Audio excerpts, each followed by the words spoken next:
Anjos da Guarda, segurança ativa e inteligente.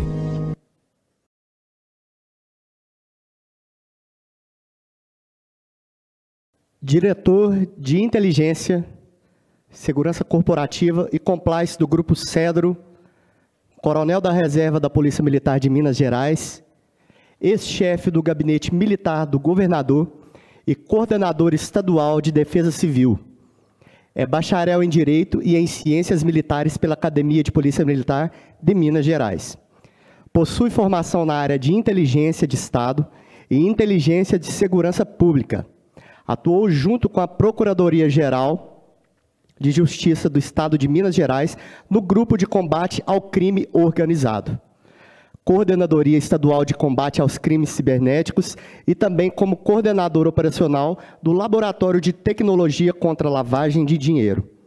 Foi também comandante do 40º Batalhão de Polícia Militar em Ribeirão das Neves e da 11ª Região de Polícia Militar em Montes Claros.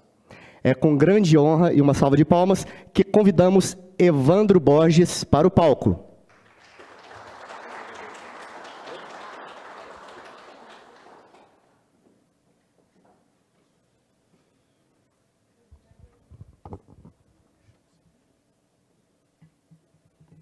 Deixa eu tirar aqui para você. Pode? Bom dia a todos. Saudar aqui o Afonso, a equipe da Anjos da Guarda por mais um convite e pelo prazer que a gente tem de estar aqui hoje. Saudar aqui as autoridades civis, militares, o público da área de segurança privada e segurança pública. A gente sempre tem um receio muito grande quando a gente vem para evento dessa natureza, e eu vou prometer que eu vou cumprir o horário hoje, tá? Passador. Mas a gente sempre tem um receio sobre o que a gente pode acrescer, o que a gente vai trazer de novo para um evento dessa natureza, uma vez que a gente esteve no evento em março, né, lá na Fundação Dom Cabral. Oi.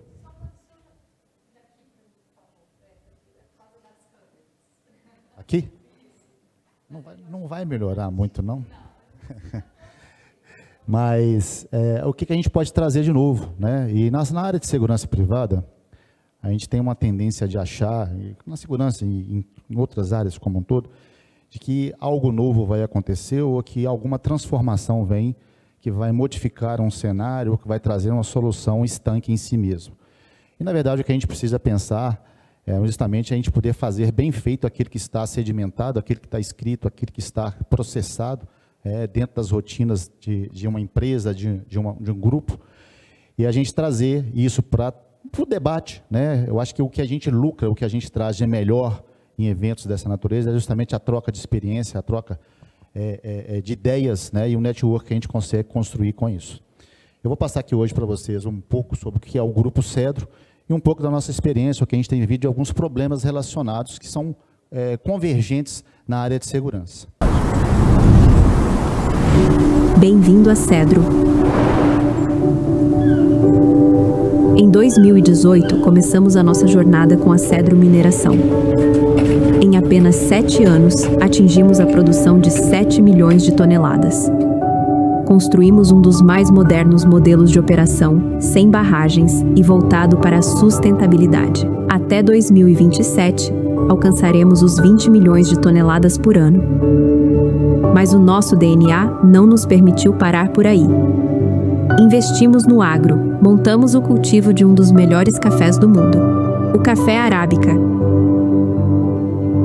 Investimos em real estate, construímos hospitais e empreendimentos imobiliários.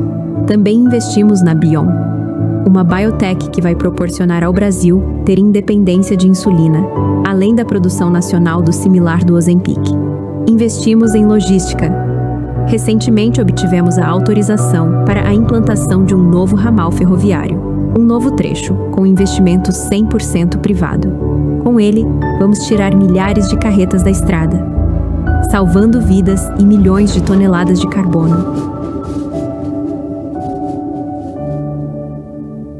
Agora lançamos nosso projeto do Porto de Itaguaí, um investimento de 3 bilhões e 700 milhões de reais, que vai abrir novos caminhos do Brasil para o mundo.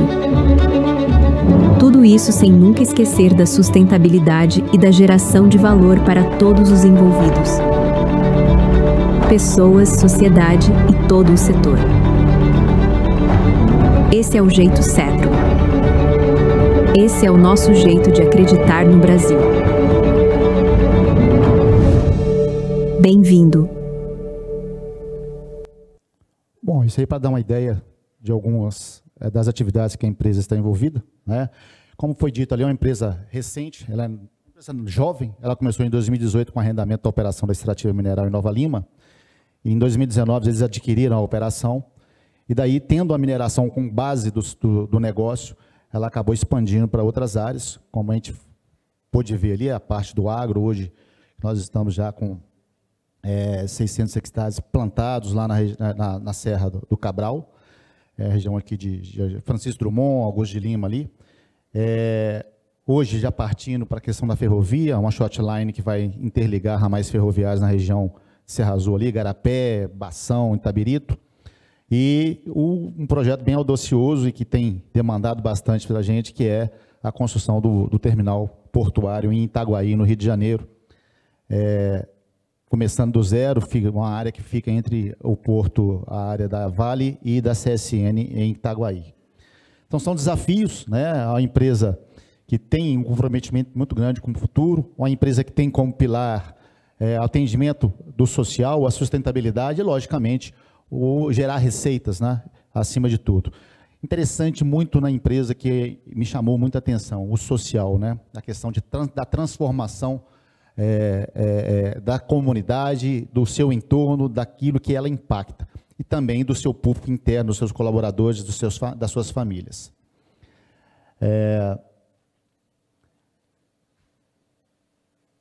O objetivo é sempre garantir o impacto das ações, né, de forma positiva para o planeta, para as pessoas. Essa questão do ESG hoje é uma questão muito forte. Empresas hoje que não estão preocupadas com isso, elas acabam ficando para trás no mercado, acabam não perdendo potencial competitivo e acabam realmente perdendo a sua capacidade de oferta de mercado. Hoje o grupo está estruturado, basicamente, resumindo nisso, uma holding, onde ela tem a parte da mineração debaixo dela, com a operação da extrativa, a operação da Serra do Mariana, a operação recente, começou a Greenfield, mais 2 operações com perspectiva para o ano que vem, na região de Itabirito e Barão de Cocais, e 2 terminais, um portuário e um ferroviário. Tem a RISA, que é uma empresa aqui de investimento de um grupo, tem o Grupo Cedro como majoritário, onde ela adquire áreas com grande potencial produtivo na região de Tocantins. Trancoso, que é uma área, para quem conhece Trancoso, na região do aeroporto ali, ela adquiriu áreas naquela região e ali ela está construindo condomínios residenciais, uma área com grande potencial também. E a parte da Bion, como a gente disse aqui, a Bion é uma empresa que está ali no Alphaville, né? Vai tornar o Brasil independente na produção de insulina, coisa que ele não é hoje, e com a queda da patente do Ozempic, ela também vai começar a produzir, já está em linha de produção, o similar do Ozempic.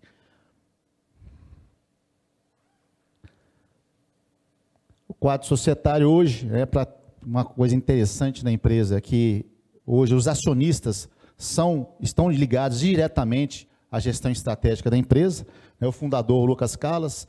Aqui em cima nós temos o conselho, o Martins, que é uma autoridade na área de mineração, Vale, já foi cogitado para ser presidente da Vale e continua na área, a Francine, que é irmã do Lucas. E aqui, todos esses 4 primeiros são acionistas da empresa, junto com o Lucas, que é majoritário. O Fernando Poça, que é na área de planejamento, o Carlos Adel, o vice-presidente financeiro, o Eduardo, que é jurídico institucional, o Nilo, que é o vice-presidente logístico, o Fabiano, que chegou recentemente na empresa, integrando a parte de novos negócios, o Casim, que é o diretor da área do agro, o Vanderlei, que é de operações, de mineração, a Laura, que está na parte de saúde, né, e o Bruno Botrel na parte de investimentos, novos negócios. Os objetivos da empresa da Cedro incluem a maximização e eficiência operacional, né, sem perder de vista a questão da sustentabilidade, sem perder de vista as metas estabelecidas.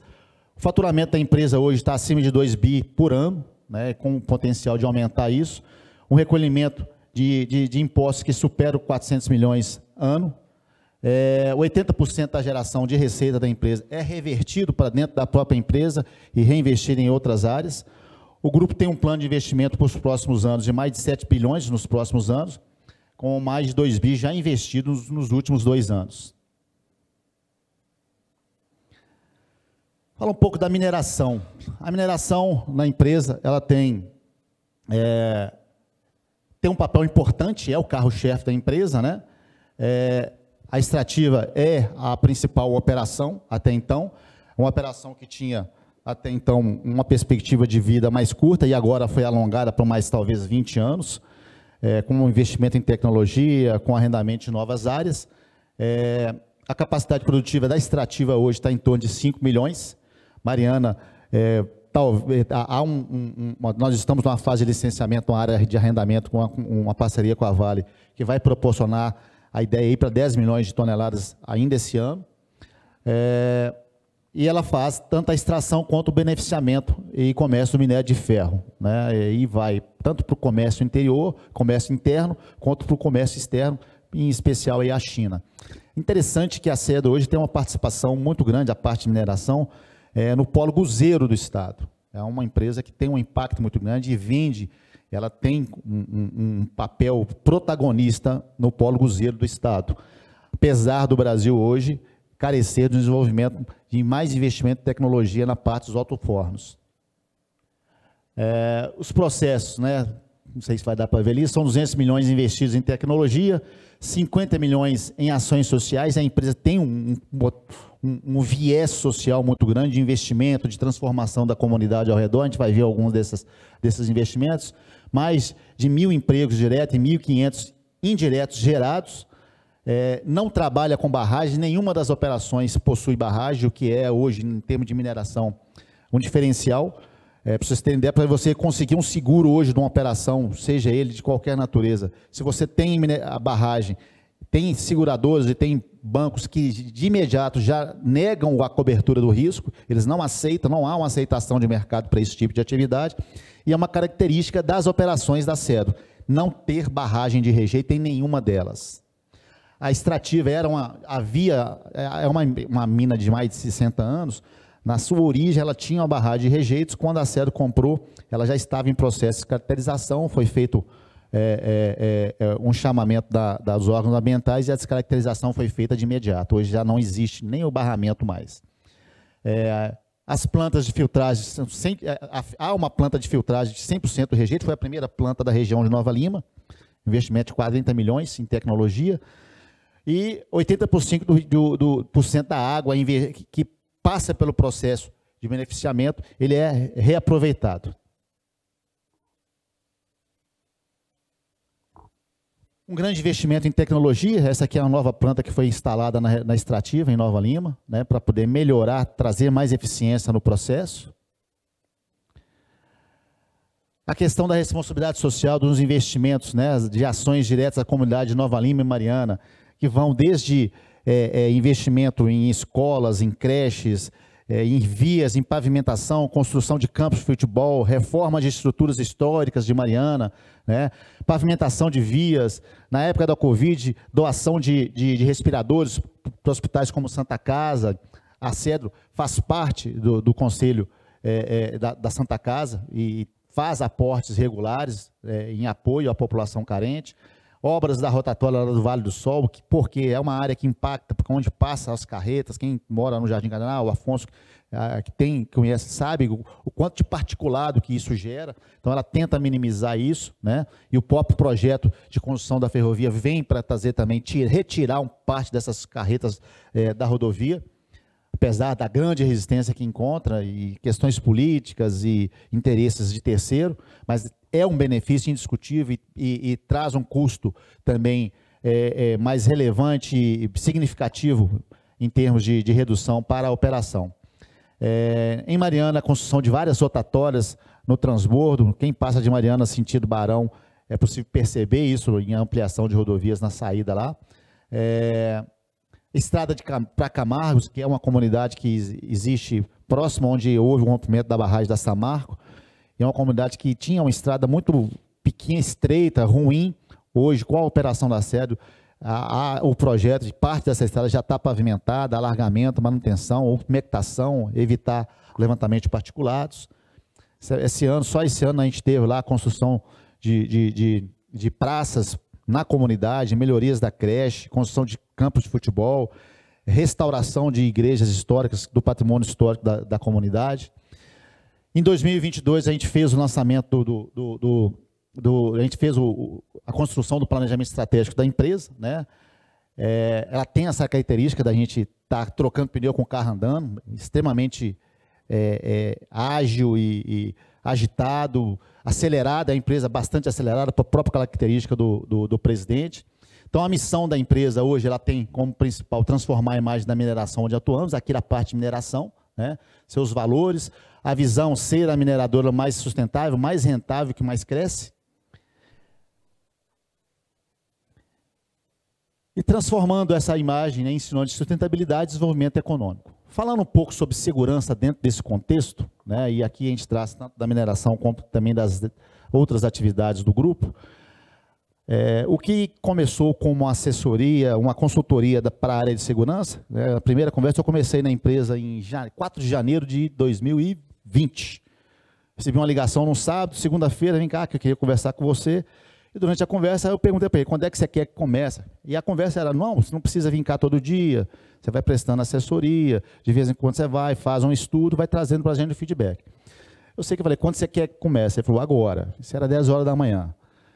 E desse dia em diante a gente nunca deixou de ir à empresa, um dia sequer, porque muita coisa. Eu cheguei na mina da extrativa lá, tinha 2 vigilantes, um banheiro químico e uma tenda. Só isso. Sem orientação, sem rotina, sem processo estabelecido, sem nada. Totalmente perdidos. E ali a gente começou, né? A gente estava saindo na época do serviço público, a gente batia o olho naquilo, aquele poeirão, eu falei, meu Deus, onde é que eu estou, né? E a gente começa a trabalhar, a gente começa a desenhar, a entender a rotina do negócio, você começa a entender o que faz o negócio acontecer, e acabou com, ao longo desses já 5 anos de empresa, virou uma gerência, e da gerência ela se transformou numa diretoria, onde ela, um ano depois, final de 2021, ele me chama e pede para a gente instalar na empresa o compliance, o programa de compliance e integridade da empresa, e pediu para isso ficar vinculado à minha área. Um desafio, né, a gente implantar numa empresa desse tamanho, acelerada como tal, você implantar um programa de compliance não é algo simples. A gente montou a equipe, e quando há vontade, é um diferencial quando você tem a compreensão da autogestão da empresa, da importância do papel da segurança, do papel daquele setor, as coisas acontecem com maior naturalidade, com maior tranquilidade. Nem sempre fácil, mas as coisas acabam, o Roberto falou aqui, porque é fácil. Eu diria que não é fácil, mas é exequível, né? Se fosse fácil, qualquer um fazia. Então a gente tem que entender as rotinas, perceber que aquilo é exequível, tentar colocar em prática aquilo que já está sedimentado e consolidado como estratégias de sucesso, e você vai construindo. Logo depois veio também a parte da aviação, que inicialmente começou com um helicóptero, asa rotativa, depois veio a aquisição de mais um helicóptero, e hoje nós já estamos fazendo a transição da aviação de jatos, né, de asas fixas também, para dentro da diretoria. O que não é fácil também, porque é algo complexo, de custo elevado, aí implica a questão de segurança de voo, que é algo que é inegociável nessa área, né? A segurança patrimonial hoje, que é uma gerência, né? Aqui a gente tem uma coordenação, aqui a gente tem uma gerência, a gerência de segurança patrimonial está com o Gontijo, também é coronel da reserva, colega de turma, conhecido por muitos aqui. Veio também a gerência de TI da empresa. Um dia ele me chamou e falou aqui, organiza essa TI, e estava puto lá mas estava bravo lá com as questões relacionadas à segurança informacional e de algumas entregas da empresa. Ele me chama e fala, resolve isso, pega, assume e monta o time. A gente montou a gerência de TI, e até por estar ligada à questão da segurança informacional, ela também veio para dentro da diretoria, para junto com o compliance a gente integrar todo esse portfólio. e mais recentemente veio a gerência de contratos e medição, uma preocupação com a segurança financeira da empresa. Porque a gente começou lá com 60, 100 contratos, hoje nós estamos com mais de 600 contratos sob a gestão do Alex, também que era contemporâneo nosso da Polícia Militar, trabalhou na FIENG, e hoje é uma área que acabou ganhando um destaque muito grande dentro da empresa na parte de gestão e medições desses contratos. Qual a relevância da segurança corporativa, da segurança privada, da segurança empresarial dentro de uma empresa, né? Importante entender que essas estratégias e medidas têm como principal foco proteger os ativos, e aí, como ativos, a gente precisa entender ativos tangíveis e intangíveis, né? Informação, pessoas, bens materiais. Isso inclui a segurança orgânica e das instalações, segurança da informação, o bem-estar dos funcionários, pensar na saúde mental, na saúde física dessas pessoas, proteger os ativos e garantir um ambiente de trabalho seguro, né? Promovendo a confiança de todos aqueles que ali labutam. Os objetivos é proteger esses ativos, minimizar riscos, e aqui a gente vai falar um pouco mais à frente sobre essa questão de gestão de riscos, esses riscos tanto virtuais, cibernéticos, as ameaças, garantir a segurança de ponta a ponta na organização, proteger a integridade das operações, né, logicamente, e proteger a reputação e a confiança dos clientes. Algumas medidas que são comuns e que a gente precisa estar sempre atentado a elas. As políticas têm que ser claras e objetivas, isso precisa estar escrito, isso precisa estar sedimentado para que você tenha um alcance dentro da sua rede de colaboradores, de prestadores de serviço. Isso não pode estar solto no ar, no achismo ou somente na palavra. É importante você escrever e ter isso sedimentado em políticas da empresa, e aí a gente consegue integrar. Por que o compliance veio? Dentro do código de ética da empresa, a gente consegue inserir conceitos voltados para a área de segurança, que são importantes sedimentar na parte da cultura organizacional. Não se faz segurança sem modificação, sem impregnação, sem você consolidar isso como cultura de uma empresa. Mudar comportamentos, mudar mentalidade é algo muito difícil. E foi uma das grandes dificuldades que nós enfrentamos na empresa, quando a gente chegou. Porque não existia uma estrutura montada, não existia uma área responsável por aquilo que ele estava solto. Então todo mundo mandava, o pessoal não sabia o que podia, o que não podia, hoje pode, amanhã não pode. Então, nós tivemos uma dificuldade muito grande no sentido de modificar e mudar a cultura organizacional, trazendo a segurança como algo importante para a saúde da empresa, ainda que como atividade acessória. Numa empresa, num grupo como esse, a segurança nunca vai ser a atividade fim daquela empresa, né? A Anjo da Guarda, ela tem a segurança como sua atividade fim, mas a Cedro não. Ela produz minério, produz café. A segurança é uma atividade de assessoria que está ali para dar suporte à sua atividade fim. Mas aí, para você ter e pela própria transversalidade que a segurança acaba alcançando em várias áreas de uma empresa, de uma organização e de um grupo, é preciso que você entenda que modificar cultura é o que vai trazer os resultados e vai conseguir fazer com que as coisas aconteçam. E isso não é algo simples. Quando você já tem uma empresa já andando, já consolidada e em movimento. É diferente, igual a gente teve a operação legislativa e a gente chegou para implementar logo no começo, e quando a gente implantou Mariana, começou do Greenfield, do mato. Primeira vez que foi em Mariana e na fazenda, eu fui com ele, nós fomos juntos no helicóptero lá, pousamos no meio do mato, não tinha nada. Só tinha carrapato e vaca solta lá. Então é diferente quando você começa do zero, você já vem construindo essa cultura. E quando você já encontra algo consolidado, que já não vai muito bem, você tem que modificar comportamento de pessoas. Então são trabalhos distintos e com níveis de dificuldade, mas não nada que não seja execuível. O que você vai ter e exigir de você é mais paciência, mais tempo ou mais trabalho, mas é perfeitamente possível. Medidas de segurança eletrônica, hoje você trabalhar sem inteligência, sem informação, sem tecnologia na área, é algo que torna o seu dia a dia mais difícil, né? E a tecnologia está aí hoje para ser um facilitador, para ser um divisor de águas na parte de segurança. Sistemas de monitoramento contínuo, e aí é monitoramento em todos os sentidos, de áreas, de pessoas, de atividades. Hoje a gente integra centros de coordenação e controle que você a inteligência artificial já faz o monitoramento e somente gera os alertas para você, né? Facilita muito o nosso dia a dia e reduz também o custo com o pessoal. Você reduz o número de pessoas na sua operação, na sua atividade. Processos de controles de acessos eficientes, atuação em rede. É importante você ter uma rede bem estabelecida, rede tanto de áreas internamente, pela transversalidade da segurança, mas também envolvendo toda a área onde você atua. É importante essa atuação em rede.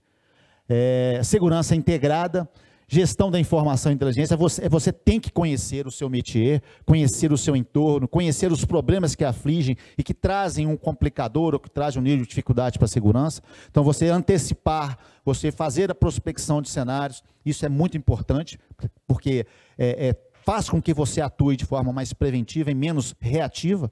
Né? Você atuar de forma reativa, você vai ter que lidar com as consequências, logicamente, das escolhas daqueles fatos que aconteceram. Quando você atua de forma preventiva, você consegue evitar, muitas vezes, o dificultador e os problemas advindos das consequências do fato ocorrido. Atuação proativa e prospectiva, como eu disse, a simplificação de processos, e aí vem também a questão das políticas, né? Não é trazer algo rebuscado ou de difícil entendimento. Você tem que ter simplicidade nesses processos para que eles sejam execuíveis. Se eu tornar algo muito complexo e burocrático, eu acabo sendo um problema e não uma solução para a empresa. Se eu trouxer processos de controle de acesso, de credenciamento, um exemplo, muito complexos, eu vou atabalhoar, vou atrasar, vou trazer um nível de burocracia para a empresa que não é interessante, impacto no negócio da empresa. Então, tem que ser algo simples e execuível. E fazer gestão de risco. Algo extremamente relevante, é um dos pilares de atuação nosso da empresa. Por quê? Porque fazendo isso, eu consigo ter uma atuação preventiva e fazer a prospecção de cenários. Como que a gente pode definir de forma mais simplória e mais objetiva do que traduz um risco? Risco é nada mais, nada menos que uma ameaça mais uma vulnerabilidade. A ameaça, algo que não está no seu controle, normalmente não está no seu controle, que explora uma vulnerabilidade, uma fragilidade na empresa, né, que acaba se configurando no risco. Então, são um conjunto de medidas voltadas, a gestão do risco, ela se reveste naquelas medidas voltadas para a identificação, avaliação e mitigação de situações que possam afetar a organização. Eu gosto de dizer, e é algo que nós temos que ter em mente, e quando você vai trabalhar com o risco já é caracterizado, ele já é algo, a sua atuação vai ser mais reativa. Então, como que eu atuo para eu evitar que uma situação se transforme num risco? Atuar na ameaça nem sempre é algo simples. A ameaça pode ser um colaborador descontente com o salário, descontente com a empresa, pode ser um concorrente, pode ser alguém perturbado mentalmente, pode ser alguém maldoso, pode ser alguém do crime, pode ser um concorrente ou o próprio mercado. Né? Então, se eu não tenho um domínio dessa ameaça, no sentido de transformar ou de evitar que aquilo seja ou que é uma ameaça, eu tenho condições plenas de atuar naquilo que é uma vulnerabilidade, aquelas deficiências, aquelas aberturas e aquelas possibilidades de serem exploradas por uma ameaça. Então, ali é que se dá um mote da nossa atuação. Então, que vão desde uma fragilidade num processo de controle de acesso, um perímetro que muitas vezes não está bem caracterizado, a ausência de vigilância, a ausência de tecnologia em determinadas áreas, a ausência de iluminação, muitas vezes o pré-credenciamento ou o levantamento inicial de que é determinados prestadores de serviço, uma due diligence da área de compliance que não foi muito bem feita. Então, eu tenho que atuar naquilo que está ao meu alcance para que eu bloqueie de forma que uma ameaça não possa usar. E se a ameaça não tem isso aqui, nós não temos risco. Então, a atuação se pauta nesse sentido. E todos os processos, procedimentos que a gente constrói na área de segurança, eles vêm pautados, os indicadores, todo o nosso monitoramento diário, ele se dá em torno desses pilares aqui, da ameaça e vulnerabilidade. Né? 5 passos desse processo de gestão de risco. Né? Primeiro, a identificação, né? A análise, né? O processamento, né? O tratamento né, e o monitoramento contínuo desses riscos, né, dessas vulnerabilidades.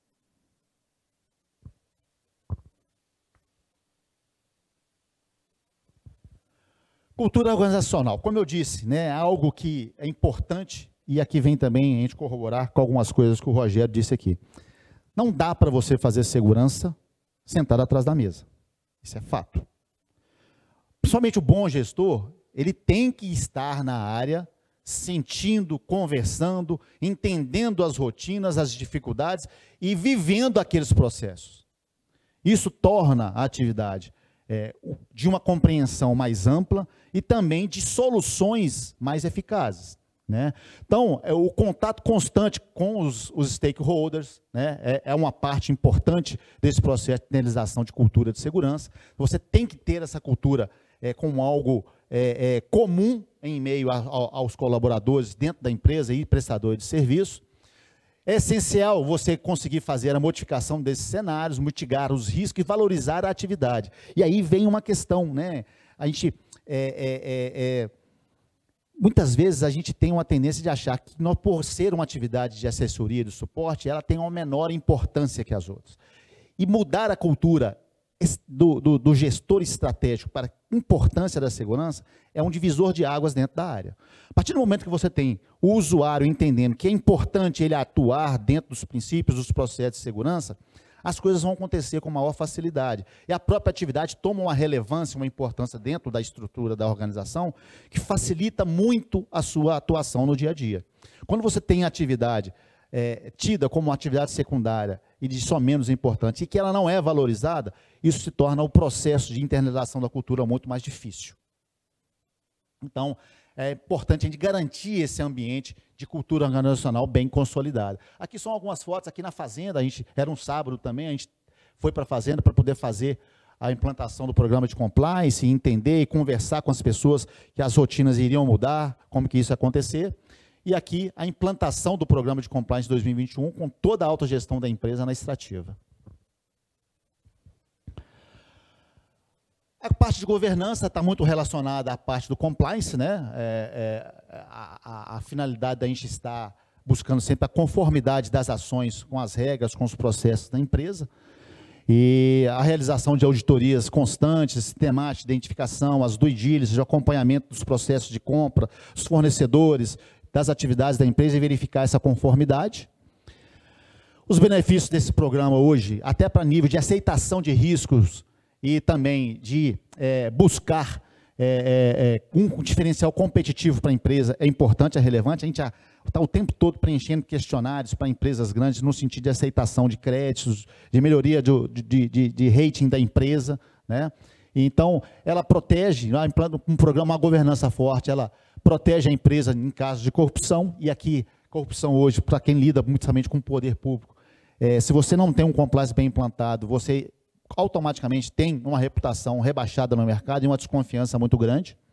Facilita a defesa da empresa contra acusações, permite ser a primeira a identificar, e você antecipa os problemas, né, as infrações, promove eficiência na gestão, fortalece a imagem, né, e a reputação da empresa, gera diferencial competitivo na atração e retenção de novos negócios. Hoje, por exemplo, a gente vai igual a gente está aí com as voltas com a ferrovia isso aconteceu ontem, com a ferrovia e o porto, onde há uma busca de captação de recursos junto ao BNDES, por exemplo.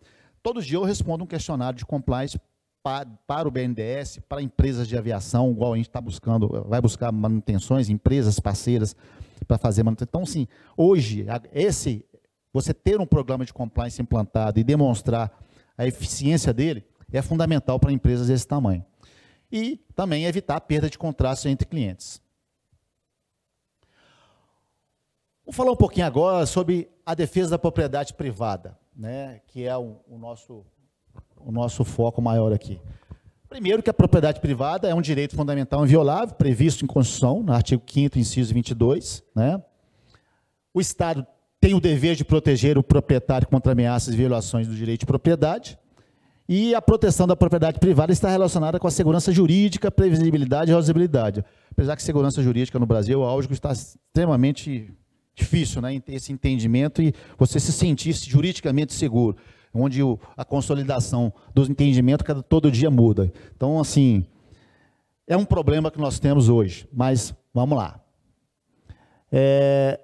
O contexto das invasões e da segurança de propriedade no Brasil hoje. A gente falar de invasões e defesa da propriedade privada, precisa a gente entender também o contexto histórico, né? Nosso país, ele foi colonizado e ele se constituiu em cima de invasões. O português não veio para cá pedindo, por favor, eu posso entrar na sua casa, não. E aqui é um exemplo de uma foto do livro do Pedro Luiz Putoni, chamada Guerra dos Bávaros, povos indígenas e colonização no sertão do Nordeste. Então, assim, não foi algo amável, por favor, não. Foi a marra, né? Foi a força. O Brasil tem como características, na sua formação, desde a colonização, a sua constituição através de invasões. Holandeses, os espanhóis e os ingleses que aqui passaram ocasionalmente, e os portugueses em maior monta, vieram para pilhar, vieram para invadir, tomar para si algo que não era deles. Isso é fato. Então, existe uma questão cultural. E falar de invasões sem falar do movimento sem terra, e aí a gente pode falar de todos, mas aqui trazendo um exemplo, né, é preciso a gente entender como é que se dá esse contexto desse movimento de invasões, desse problema no Brasil. O MST, por exemplo, ele está organizado em 24 estados do país, se isso não mudou de março para cá, né? Foi fundado em 84, em 7 de abril de 96, esse dia, o dia 17 de abril, se torna o símbolo de luta pela reforma agrária para o movimento dos trabalhadores sem terra, e, logicamente, muito em virtude da simpatia de alguns governos para com esse tipo de movimento. A data remete a um embate ocorrido no Pará, em Eldorado dos Carajás, né? Quem já foi lá, eu já estive lá no movimento, no local, conheci o local onde aconteceu o problema, onde nós tivemos lá a morte de 19 pessoas e outras 69 feridas, conhecido lá como um massacre de Eldorado. Então, o mês de abril ele é conhecido como Abril Vermelho, e é definido aí o Dia Nacional de Luta pela Reforma Agrária. O cenário político hoje, né, a eleição do presidente Lula e o Alckmin, o presidente Lula, que declaradamente é simpatizante ao movimento, o Stedley, que apesar de sumido, ele nunca está totalmente à parte dessa questão, né, só em de 2003 a 2010, durante o período do governo Lula, nós tivemos 1.968 invasões no país, uma média de 246 ao ano, tamanho disso. De 2011 a 2016 foram 969, uma média de 162 anos. Já no governo Bolsonaro, um governo que tem como característica realmente repudiar e ser contra a invasão da propriedade, né? Foram 9 invasões ao ano apenas. Em março de 2023, a liderança nacional manifestou publicamente que as invasões iriam voltar a partir de 24. Essa confirmação, esse cenário, ele não se ratificou ainda da maneira e na intensidade com que ele foi pregado, né? Muito em virtude de questões políticas, de ocupações de cargos dentro do próprio governo hoje, de pessoas ligadas ao MST, e há um descontentamento, porque havia uma expectativa de que isso acontecesse em uma escala maior.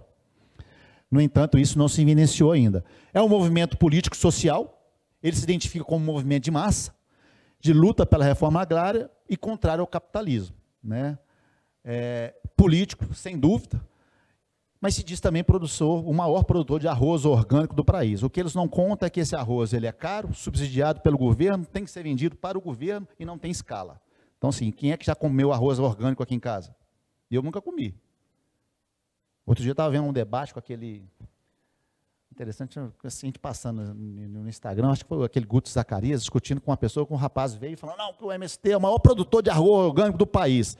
Ele simplesmente falou assim, mas você já comeu arroz orgânico? O POP come arroz orgânico? Porque o custo dele é 3 vezes mais que uma saca de arroz comum. Subsidiado pelo governo, tem que vender para cooperativas ligadas, subsidiadas pelo governo, porque ele não pode vender para fora e ele não tem escala. Então, assim, é esse o cenário, né? Movimento de massa. Em Minas hoje são 36 ocupações, nessas cidades aqui principais, nesses municípios aqui descritos. Vai do norte de Minas, tive muito problema na época, comandei a 11ª região lá, região de Januária, Jequitinhonha, muito problema naquela região lá. O que a gente define como as práticas boas para acompanhamento de movimentos dessa natureza? Você tem que ter um acompanhamento de inteligência, onde você possa antecipar ações, entender o que está acontecendo nos bastidores, fazer leituras e antecipar as ações. A aproximação das lideranças políticas e simpatizantes com a causa, para você entender o que está por trás daquilo. Logicamente que existem questões sociais, sim, mas as questões políticas são maiores. A segurança orgânica presente e atuante na área, né? Você precisa de pessoal próprio em campo, acompanhando esse tipo de atividade. A identificação de lideranças na região onde você atua, a aproximação com o poder público, principalmente Polícia Militar, e dos projetos ligados ao campo, né? E a tolerância tem que ser zero com alteração de limites e invasões. Eu tivemos recentemente lá na mina Nossa Mariana, a gente tem uma área do lado lá, que é uma área que ela vai ser utilizada no segundo momento da expansão, que é uma área onde vai ser construída as pilhas, vão ser colocadas as pilhas e o beneficiamento, o minério vai acontecer. E é recorrente na região ali, pessoas tentando invadir áreas. Na região da fazenda também a gente tem muito problema com alteração de limites. Então você precisa ter pessoal no campo o tempo todo, e o tempo todo que ocorrer você tem que ser implacável. Chega, intervém e resolve. Manter gente ostensiva na área é fundamental, senão você não vai conseguir dissuadir a intenção e a vontade daquelas pessoas de estarem invadindo a área. Então é um trabalho que a segurança tem que estar atento e que resulta, dá trabalho, mas que traz resultados, né? Intrusões em estruturas.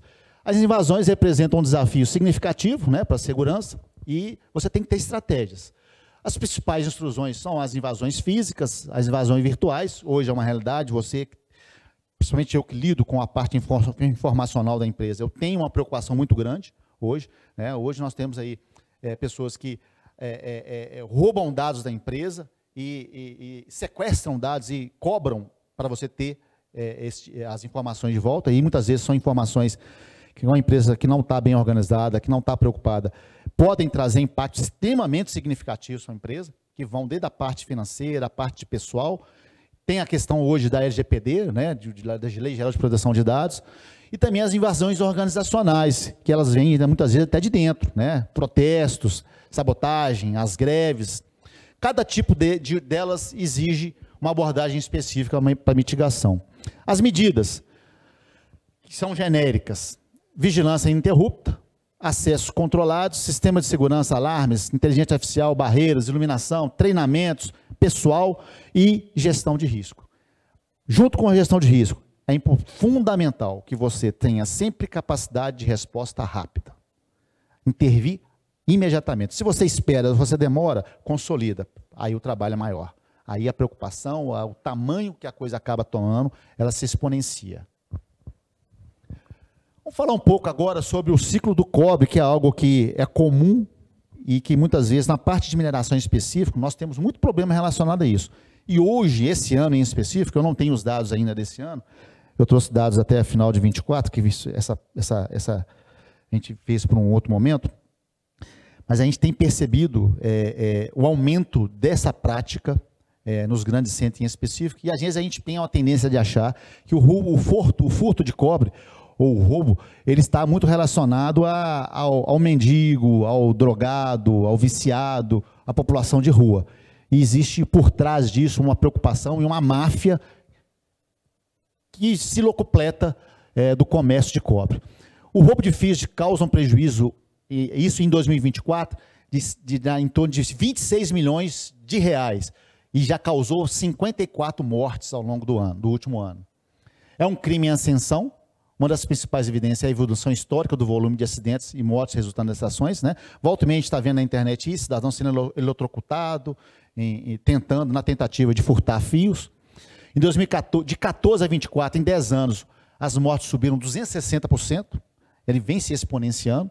Todo esse material furtado, ao longo desses 10 anos, pesa mais de 100 toneladas de cabos, né? Ele caracteriza isso. Minas Gerais é o 4º país no ranking dos estados, atrás de São Paulo, Paraná e Bahia. Quando a gente fala de cobre, a gente precisa entender por que isso chama tanto a atenção. Primeiro que o cobre é uma commodity cuja cotação é negociada em Bolsa de Londres. Nos últimos 5 anos teve um aumento de 108% em Bolsa. 108%. Para entender um pouquinho o tamanho da coisa, no fechamento do mercado de anteontem, antes de ontem, o cobre estava cotado a $4,64 por libra peso.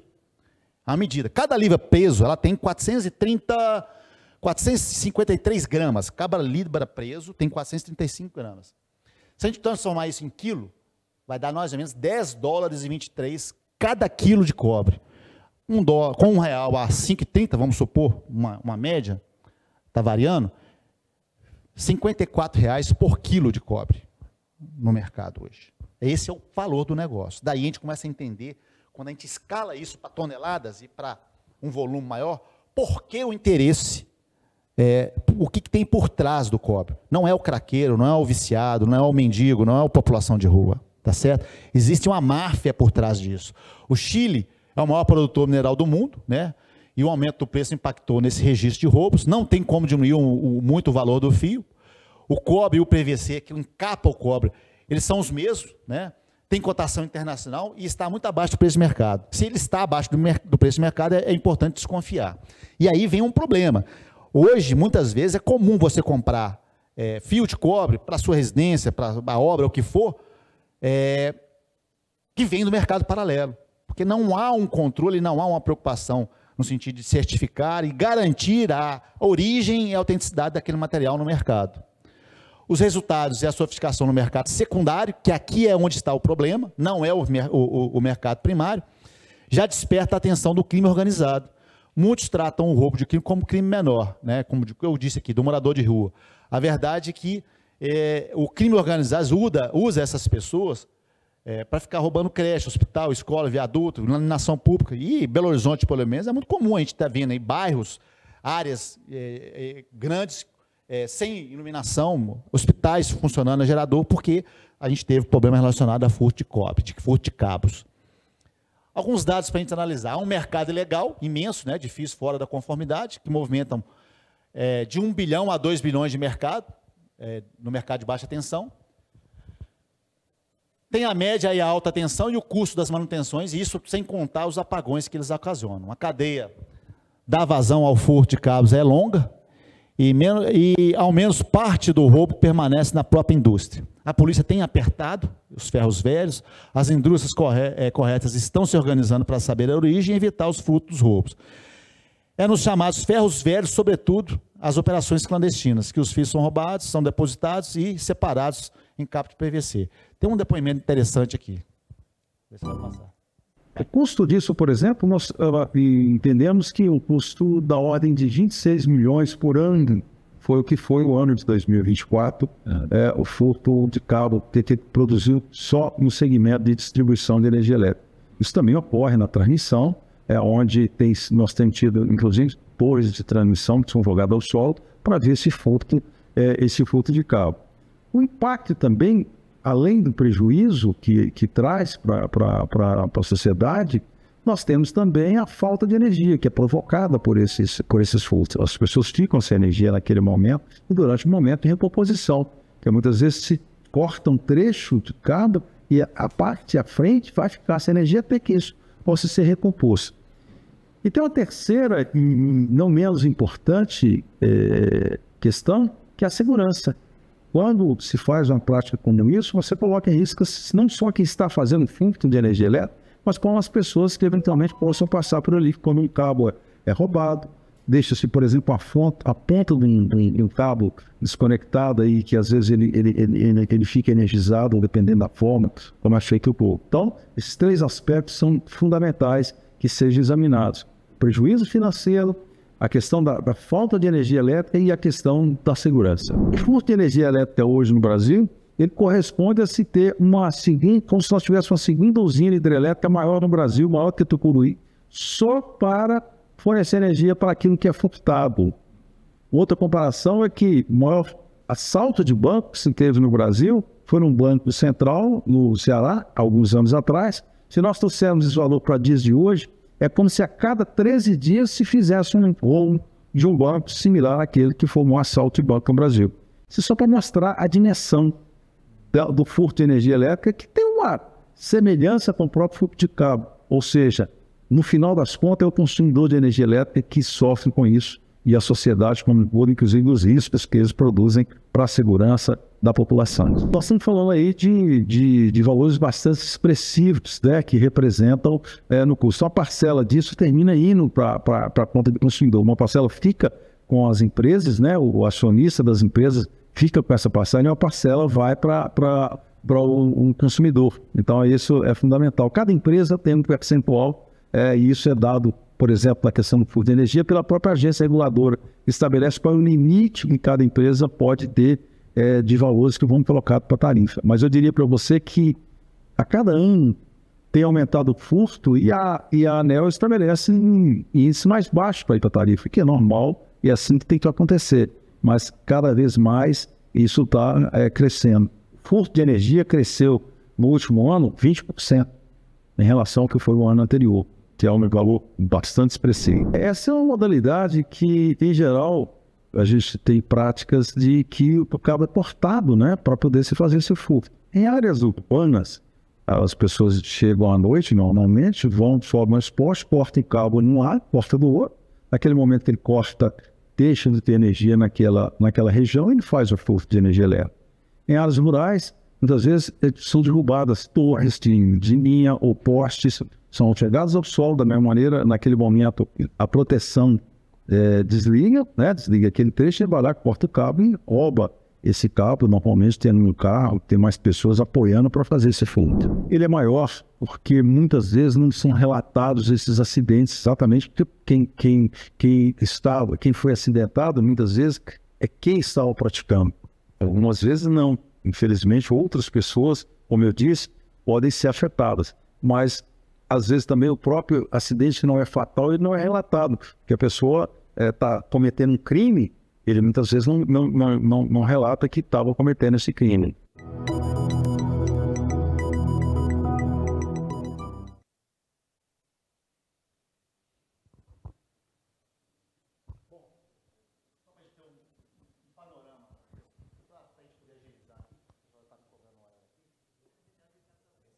Tá? Eu comecei mais tarde.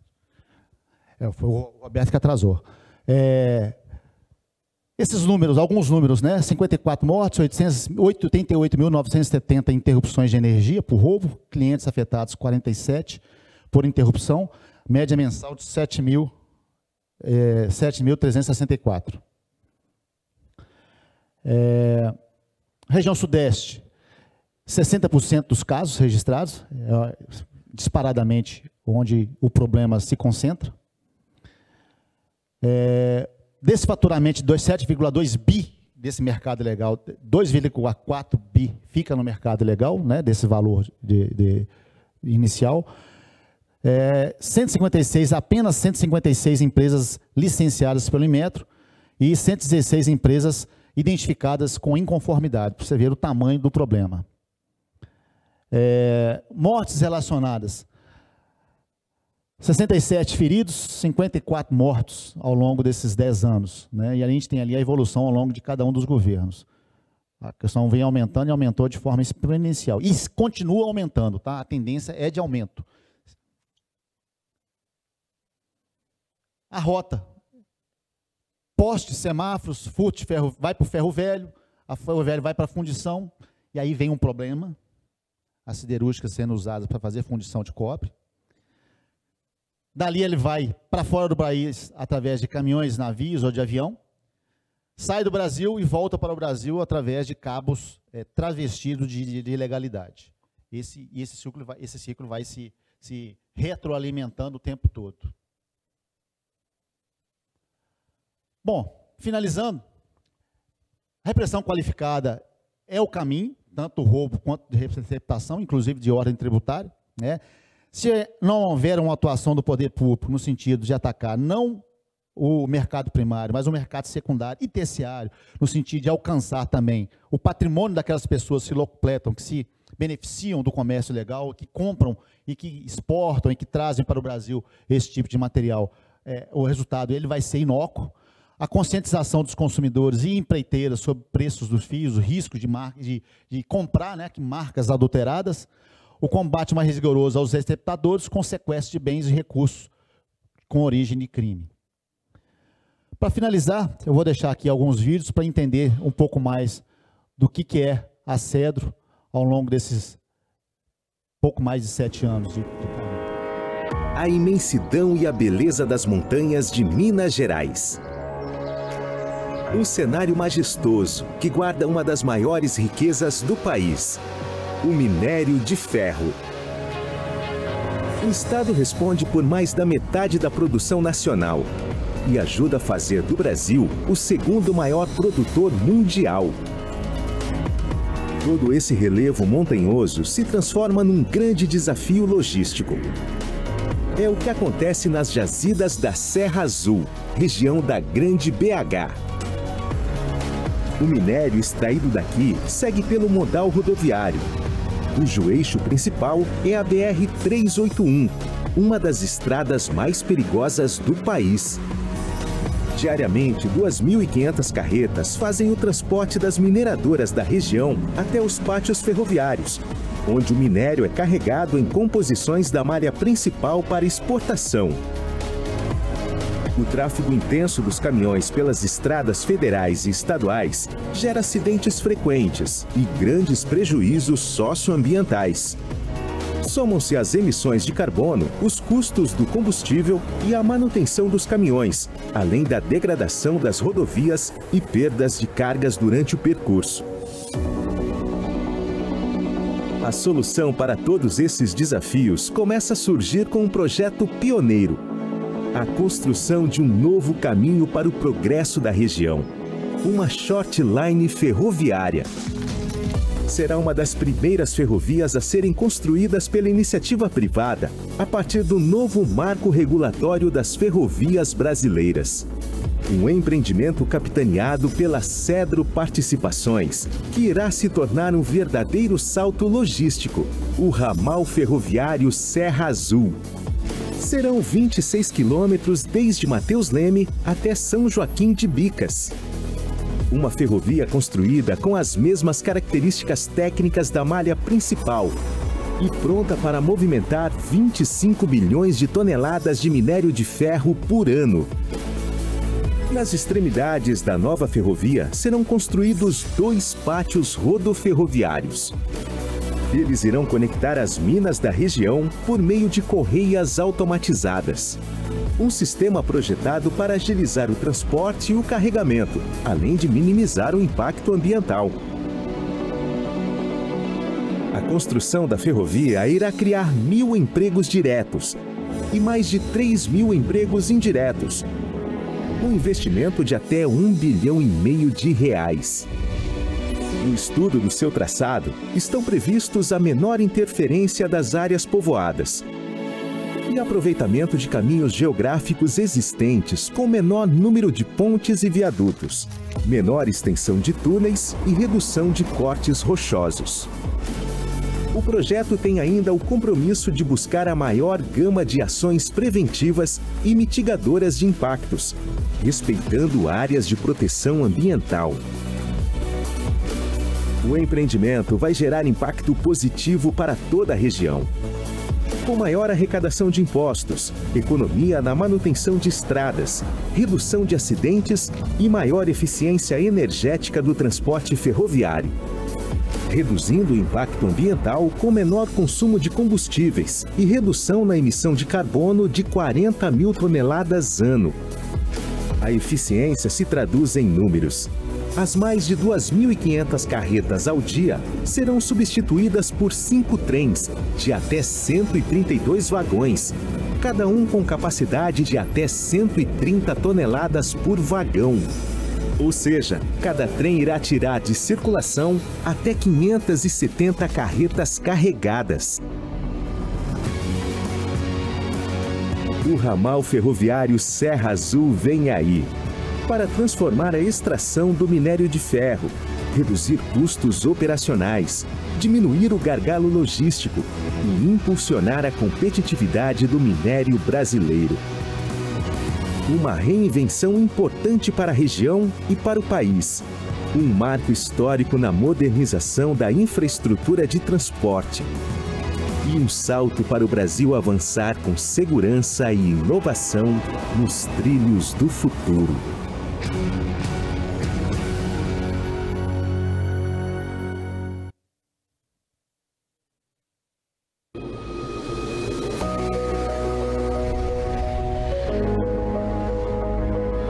Porto de Itaguaí, Rio de Janeiro. Com localização estratégica, infraestrutura moderna e conexões ferroviárias, esse é um dos principais hubs logísticos do país. Liderando a exportação do minério de ferro brasileiro, o porto avança para se tornar um pilar fundamental do nosso comércio exterior. Um passo decisivo está na realização do maior leilão portuário da história, vencido pela Cedro Participações, que terá direito de explorar aqui o terminal Porto do Meio. A Cedro é uma referência na produção sustentável de minério de ferro. Ao acoplar seus ativos em Minas Gerais ao terminal portuário em Itaguaí, a empresa garante um diferencial competitivo para o escoamento de sua produção. Uma exclusividade restrita a apenas as maiores mineradoras do Brasil. Com investimentos na ordem de 3 bilhões e 600 milhões de reais, o novo terminal irá se integrar à malha ferroviária existente, operada pela MRS. A previsão de implantação é de 5 anos e, quando pronto, Porto do Meio poderá movimentar até 24 milhões de toneladas de minério por ano. Além de elevar a capacidade do porto, o terminal da Cedro será um motor de desenvolvimento socioeconômico para a região, com a geração de milhares de empregos diretos e indiretos, e um grande incremento na arrecadação de tributos. Porto do Meio, um novo impulso para a exportação do minério de ferro, garantindo maior competitividade ao setor, gerando desenvolvimento para o Brasil e o mundo. Cedro Participações, sempre na vanguarda dos segmentos em que atua.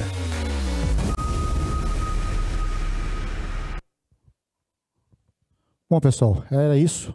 Eu peço desculpas aí pelo atraso. E é rápido, às vezes o tempo é pouco, a gente poderia ficar aqui o dobro do tempo falando sobre as questões afetas à parte de segurança, sobre os projetos que nós temos lá. Os desafios são grandes, né?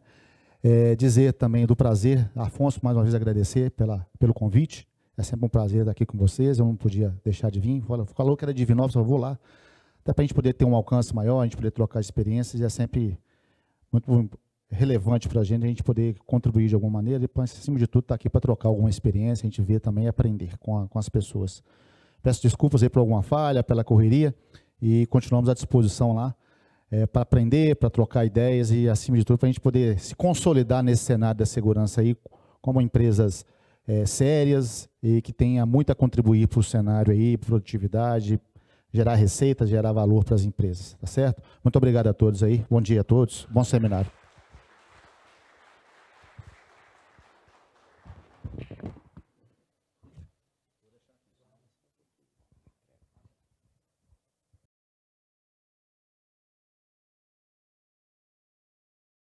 Anjos da Guarda, segurança ativa e inteligente.